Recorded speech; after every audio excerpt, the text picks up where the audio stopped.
जय हिंद साथियों।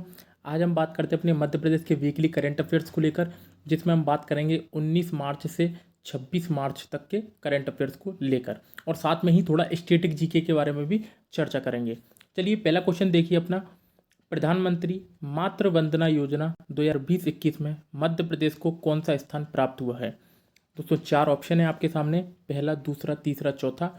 तो यहाँ पर जो प्राप्त हुआ है इन्हें स्थान, वो मध्य प्रदेश को पहला स्थान प्राप्त हुआ है मातृ वंदना योजना 2020-21 के अंतर्गत। इस योजना के बारे में बात करें तो इसकी जो स्थापना की गई थी या फिर इसकी जो घोषणा हुई थी वो हुई थी अपनी 1 जनवरी 2017। प्रधानमंत्री मातृ वंदना योजना की स्थापना 1 जनवरी 2017 को घोषणा की गई थी, और इसके अंतर्गत जो गर्भवती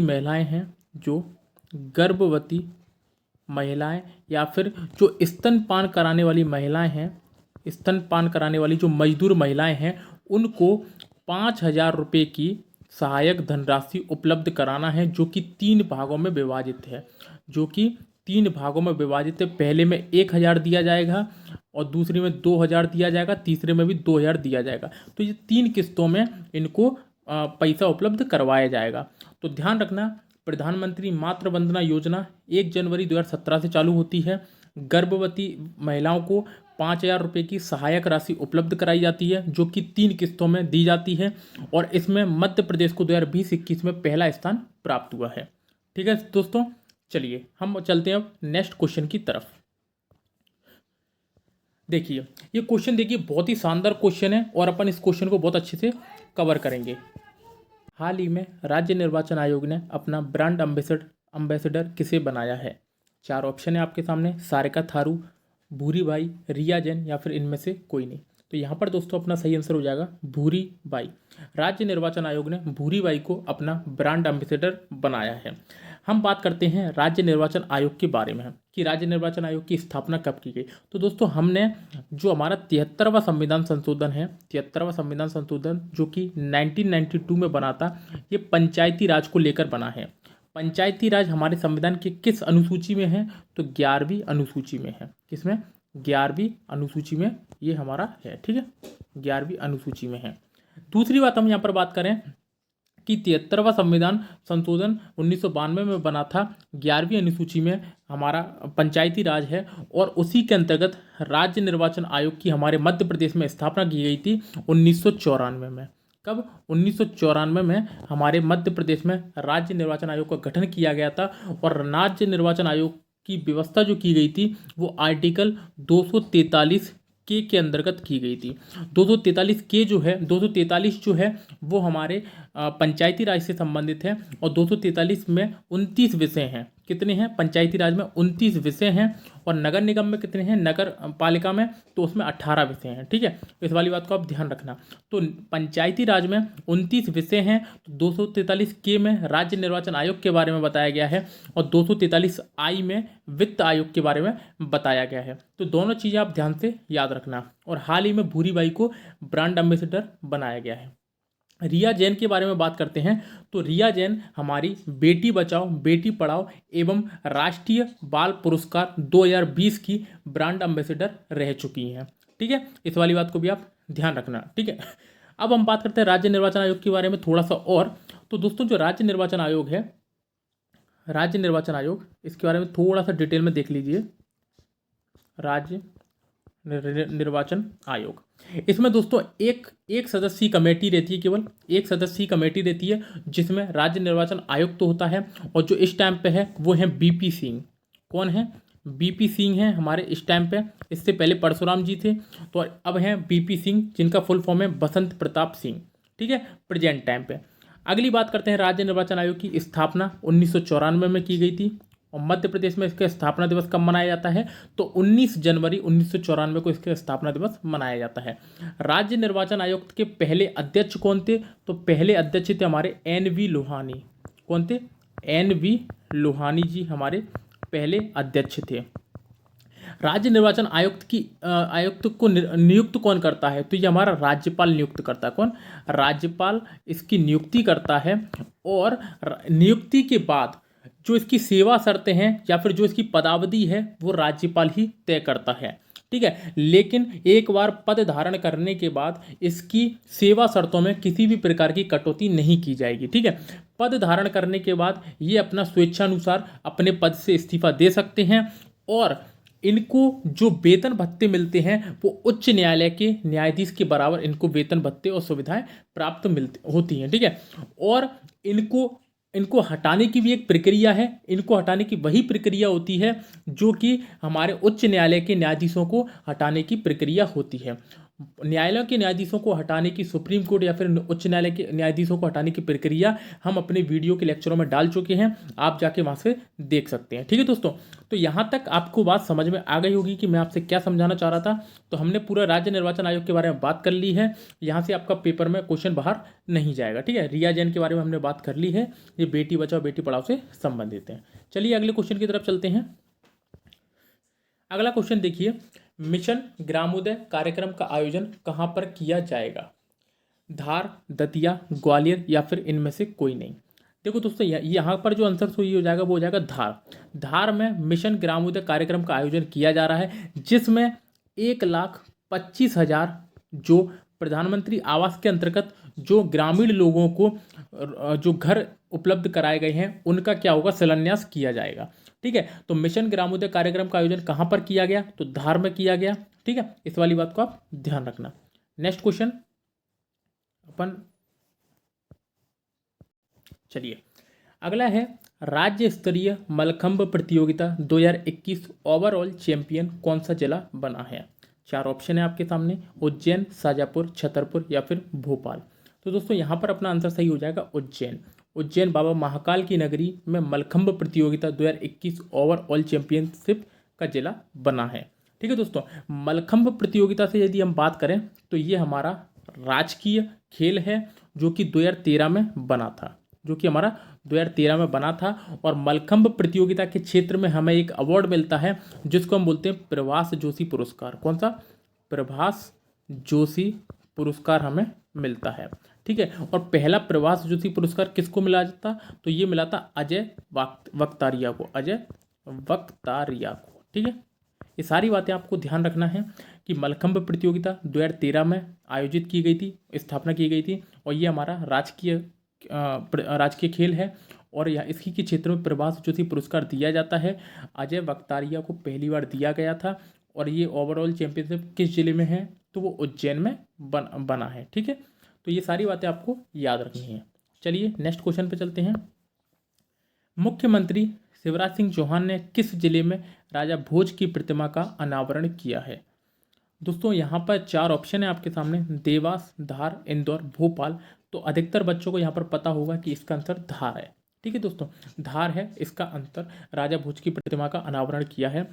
क्यों? क्योंकि जो राजा भोज थे वो परमार वंश से संबंधित हैं। पहले हम बात कर लेते हैं भोपाल के बारे में। क्यों? क्योंकि ये भोपाल के ही शासक रहे हैं एक तरीके से, ठीक है। तो भोपाल में क्या था? भोपाल की स्थापना किसने की थी? तो पहली प्रश्न आता है भोपाल की स्थापना किसने की थी? तो ये की थी दोस्त मोहम्मद खान ने। ये प्रश्न बार बार पुलिस के पेपर में आता है कि किसने इसकी स्थापना की थी? दोस्त मोहम्मद खान ने इसकी स्थापना की थी। इस वाली बात को पहले आप ध्यान रखना। दूसरा प्रश्न है कि मतलब विलय के समय जब भोपाल को हमारे भारत में विलय कर रहे थे, ठीक है, तो उस समय इसका नवाब कौन था? तो दोस्तों वहाँ पर उस समय इसका नवाब था नवाब हमीदुल्ला खान। नवाब हमीदुल्ला खान, ये दोनों नाम आपको अच्छे से याद रखने हैं, नवाब हमीदुल्ला खान, ठीक है। ये आपको बात समझ में आ गई। ये दोनों चीज़ें आपको याद रखनी है। अब हम बात करते हैं भोपाल के बारे में। तो दोस्तों यहाँ पर एक वंश था, परमार वंश की हम बात करते हैं। किसकी? परमार वंश को हम बात करते हैं। और परमार वंश के शासक पहले कौन थे? तो वो थे उपेंद्र राज। कौन? उपेंद्र राज थे, ठीक है। उपेंद्र राज ने परमार वंश की स्थापना की थी और इन्होंने अपनी राजधानी बनाई थी धार को। धार को इन्होंने अपनी राजधानी बनाई थी। बाद में राजा भोज ने भोपाल को अपनी राजधानी स्थानांतरित कर दी थी, ठीक है। तो ये सारी बातें आपको पता होना चाहिए। तो यहाँ पर जो क्वेश्चन था इसका आंसर अपना धार सही आंसर है। ये वाली बात को आप ध्यान रखना। चलिए नेक्स्ट क्वेश्चन के बारे में बात करते हैं हम। मध्य प्रदेश का पहला इंजीनियरिंग क्लस्टर किस जिले में बनाया जाएगा? 4 ऑप्शन है आपके सामने, टीकमगढ़, निमाड़ी, छिंदवाड़ा या फिर भोपाल। तो दोस्तों यहाँ पर अपना निमाड़ी सही आंसर हो जाएगा। निमाड़ी हमारा सही आंसर हो जाएगा, जो कि 1 अक्टूबर 2018 को नया जिला बनाया गया था। ठीक है, इस वाली बात को आप ध्यान रखना। 52वें जिले के रूप में ये हमारे राज्य में शामिल हुआ है। ठीक है, तो पहला इंजीनियरिंग क्लस्टर कहाँ बनाया जा रहा है? तो वो भी हमारा निमाड़ी जिले में बनाया जा रहा है। निमाड़ी किससे अलग हुआ था? तो टीकमगढ़ से अलग हुआ था निमाड़ी। ठीक है, तो चलिए नेक्स्ट क्वेश्चन पे चलते हैं।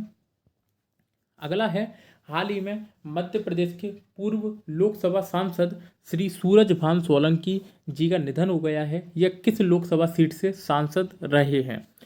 तो 4 ऑप्शन है दोस्तों अपने आपके सामने, और यहाँ पर इसका जो सही आंसर है वो उज्जैन हो जाएगा। ये लोकसभा सांसद रह चुके हैं, उज्जैन इनका लोकसभा सीट है, और ये कांग्रेस से संबंधित है। किससे? कांग्रेस से ये संबंधित हैं। इस वाली बात को आपको याद रखना है। तो दोस्तों ये क्वेश्चन आपको अच्छे से समझ में आ गया होगा। चलिए नेक्स्ट क्वेश्चन पे चलते हैं। अच्छा क्वेश्चन है, आईएमपी क्वेश्चन लगा लेना इसको आप। मध्य प्रदेश के कैप्टन सुरेंद्र सिंह यादव विश्व की सबसे ऊंची चोटी माउंट एवरेस्ट को फतेह करेंगे, और इनका संबंध मध्य प्रदेश के किस जिले से है? 4 ऑप्शन है आपके सामने, और दोस्तों यहाँ पर जो आंसर सही है वो हो जाएगा हमारा निमाड़ी। ये निमाड़ी जिले से हैं कैप्टन सुरेंद्र सिंह यादव, और ये 30 मार्च को माउंट एवरेस्ट को फतेह करने के लिए निकलेंगे। इनको प्रेरणा कहाँ से मिली है? तो इनको प्रेरणा मिली है भावना डेहरिया से। भावना डेहरिया से इन्हें प्रेरणा मिली है, और भावन डेहरिया पहली महिला हैं जो कि हमारे मध्य प्रदेश की जिन्होंने माउंट एवरेस्ट को फतेह किया है। और ये कहाँ से संबंधित है? तो ये छिंदवाड़ा से संबंधित है। ध्यान रखना, ये प्रश्न आईएमपी है कि भावना डेहरिया कहाँ से संबंधित हैं? तो ये छिंदवाड़ा से संबंधित है, और कैप्टन सुरेंद्र सिंह यादव निमाड़ी से संबंधित है। ठीक है, इन दोनों बातों को आपको याद रखना है। यदि हम बात करें कि भारत में पहली महिला कौन सी है जिसने माउंट एवरेस्ट को फतेह किया है, तो वो है हमारी बछेंद्री पाल। ठीक है, और विश्व में कौन है माउंट एवरेस्ट को पार करने वाला? तो तेंजिंग नोरगे। इस वाली बातों को आप याद रखना। ठीक है, चलिए नेक्स्ट क्वेश्चन। यदि माउंट एवरेस्ट की हाइट के बारे में बात करें तो 8,850 हो चुकी है। ठीक है, पहले 48 थी, अब 8,850 मीटर हो चुकी है। ठीक है, दिन बर दिन बढ़ती जा रही है। चलिए, मध्य प्रदेश के किस जिले की महिलाओं ने पातालकोट चिरौंजी को नई पहचान दिलाई है? 4 ऑप्शन अपने सामने हैं, उज्जैन, शाजापुर, छिंदवाड़ा या फिर भोपाल। तो यहाँ पर अपना सही आंसर हो जाएगा, वो हो जाएगा छिंदवाड़ा। छिंदवाड़ा जिले की महिलाओं ने पातालकोट चिरौंजी को नई पहचान दिलाई है। और जब भी पातालकोट के बारे में बात आएगी तो हमेशा एक जनजाति है भारिया, इसको आप याद रखना। भारिया जनजाति कहाँ से संबंधित है? तो ये पातालकोट से संबंधित है। तो पातालकोट में भारिया जनजाति निवास करती है, और ये छिंदवाड़ा से संबंधित है। ठीक है, चलिए नेक्स्ट क्वेश्चन की तरफ चलते हैं। मुख्यमंत्री शिवराज सिंह चौहान ने किस जिले में 85 फीट ऊंची आदिदेव शिव प्रतिमा का अनावरण किया है? 4 ऑप्शन है आपके सामने, मुरैना, भिंड, शिवपुरी या फिर गुना।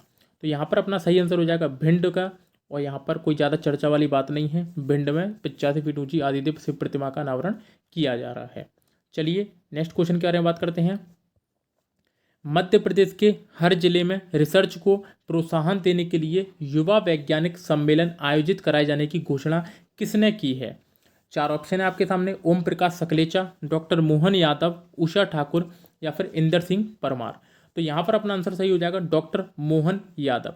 डॉक्टर मोहन यादव हमारे उच्च शिक्षा मंत्री हैं। उच्च शिक्षा मंत्री हैं ये हमारे। ओम प्रकाश सकलेचा के बारे में बात करेंगे तो ये हमारे जो सूक्ष्म लघु उद्योग हैं उनका मंत्रालय इनके पास में है, जिसको हम एमएसएमई मंत्रालय भी कहते हैं। तो जो एमएसएमई मंत्रालय है वो इन्हीं के पास में है। अगला यदि हम बात करें उषा ठाकुर के बारे में, तो उषा ठाकुर के पास संस्कृति और पर्यटन मंत्रालय है। कौन सा? संस्कृति व पर्यटन मंत्रालय इन्हीं के पास में है। ठीक है, इंदर सिंह परमार के बारे में, तो इंदर सिंह परमार के बारे में स्कूल शिक्षा मंत्रालय है। कौन सा? स्कूल शिक्षा मंत्रालय इनके पास में है। तो चारों के बारे में अपन जान चुके हैं। डॉक्टर मोहन यादव जो है वो उच्च शिक्षा मंत्री हैं। ओम प्रकाश सकलेचा एमएसएमई मंत्रालय इनके पास में है। उषा ठाकुर संस्कृति व पर्यटन मंत्रालय इनके पास में, और इंदर सिंह परमार स्कूल शिक्षा मंत्री हैं। चलिए नेक्स्ट क्वेश्चन की तरफ चलते हैं। 23 मार्च से देश के किस राज्य में मेरा मास्क मेरी सुरक्षा अभियान चलाया गया है? तो दोस्तों मेरी मास्क मेरा सुरक्षा अभियान ये हमारे मध्य प्रदेश सरकार ने चलाया है। जो मध्य प्रदेश में जो कोरोना के बढ़ते प्रभाव को देखकर राज्य सरकार ने जो सावधानियां बरतने के लिए मेरा मास्क मेरी सुरक्षा अभियान को लागू किया है। ठीक है, तो ये मध्य प्रदेश सरकार के द्वारा किया गया है। नेक्स्ट क्वेश्चन की तरफ चलते हैं। केन बेतवा लिंक परियोजनाओं के लिए किन दो राज्यों के बीच में एक एमओए पर हस्ताक्षर किए गए हैं? तो ये जो दो राज्य हैं वो अपने मध्य प्रदेश उत्तर प्रदेश हैं। ठीक है, मध्य प्रदेश राज्य में एक नदी निकलती है केन नदी। ठीक है, केन नदी जो कि बुंदेलखंड के पठार से निकलती है। केन नदी जो निकलती है वो उत्तर प्रदेश में जाकर बहती है। तो दो राज्यों में बहती है, मध्य प्रदेश व उत्तर प्रदेश राज्यों में।